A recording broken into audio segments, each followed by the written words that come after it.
DevOps Essentials. Let's start with this class of the course. At the end of it, you should have understood the topics that were addressed and be able to answer questions of the example exam that are related to this module. The sample exam or the sample exams are at the end of the course. This chapter is based on a document called Lessons DevOps for CIOS. If you want, you can download it from the website blogupguard.com. In this lesson, we will present the following topics. 1. The status of DevOps. 2. Define DevOps correctly. 3. Collaboration first, especially for the tools. 4. Do not create another team. 5. It's not just DevOps. And 6. Do not throw ITIL in the trash. There is no doubt that DevOps movement has become widespread. Let's take a look at the DevOps state a little. Currently, IBM and HP are dedicating sites within their portals to talk about the subject. If we put it in Gartner's hyper cycle, even the most devoted advocates will have to admit that the peak of high expectation is fast approaching. What does this mean for you as a CIO? Should you stay out of the movement until things calm down a bit? No way. Although, should you be prudent in your approach to DevOps implementation? Absolutely. With sellers huddling in an area that remains not very well defined, the risk of a false step in the strategy is high. However, it cannot be overlooked. The rewards in the efficiency of the IT and improvements in the quality of the well-implemented DevOps initiatives are so high. In a world of diminishing margins, any opportunity for the competitive advantage must be explored. Although the movement is still nascent, especially for companies, some clear lessons have already emerged.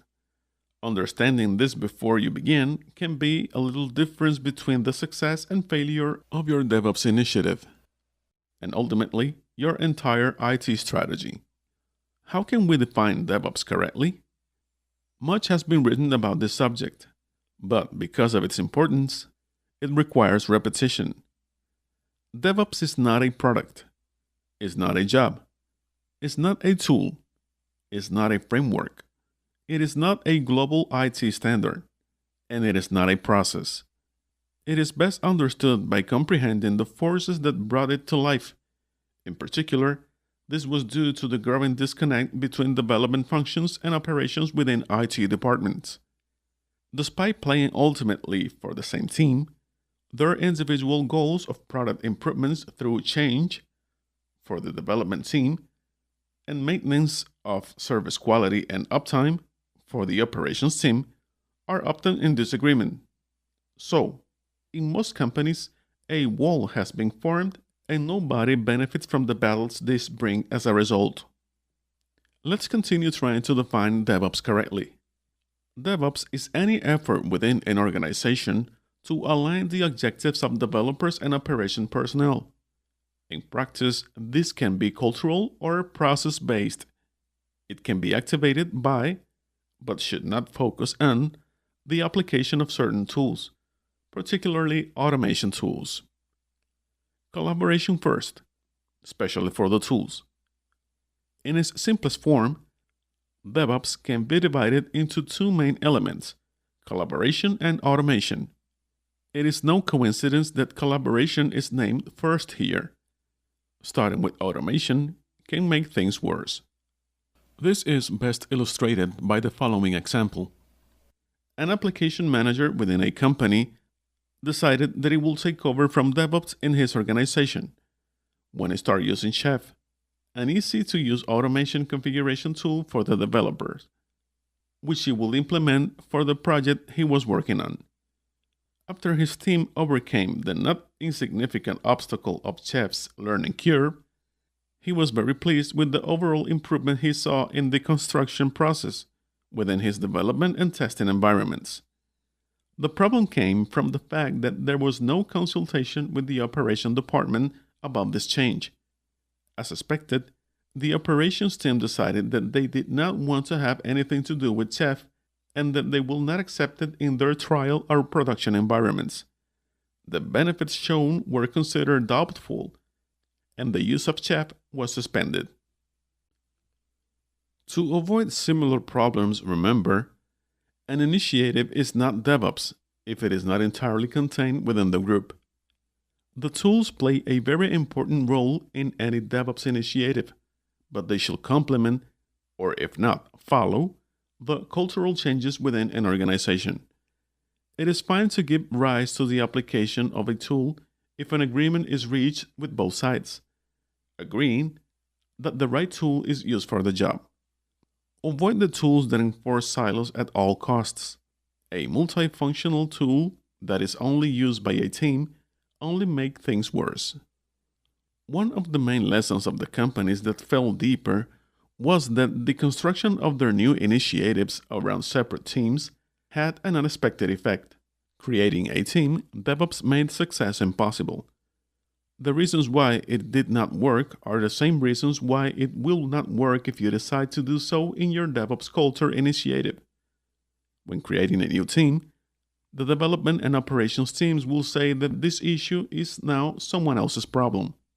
Once again, DevOps is, first and foremost, about collaboration. In an environment where collaboration between teams is minimal, the introduction of a new team will only make things worse. DevOps must be everyone's responsibility, everyone's initiative, and ultimately, everyone's success. It will be hard for you to imagine a better word to describe the goal of aligning the interest and work of your development teams and operations. However, there is a problem here. Your IT team is much more than development and operations. There is little doubt that these two groups will benefit from a couples therapy. But answer this question. Do your developers have anything more than kind words to say about their quality control team? Does your operations staff regularly sing safety praises? Are your architects loved by someone other than themselves? Removing the wall between development and operations is a good start when dealing with a dysfunctional IT department. However, there are barriers between other teams, walls that are not going to be addressed by a narrow-focused DevOps initiative, but probably that will be strengthened. Can collaboration and automation benefit other areas? Of course they can. Do not make another silo from DevOps. Include other equipment whenever possible. You should even consider using another team to define any work in this space. There has been some noise around DevOps representing the death of ITIL. These rumors have been greatly exaggerated. As a CIO of a company, you will have seen the positive effect that an ITIL implementation can have on an organization. When applied correctly and pragmatically, ITIL brings order where chaos reigned.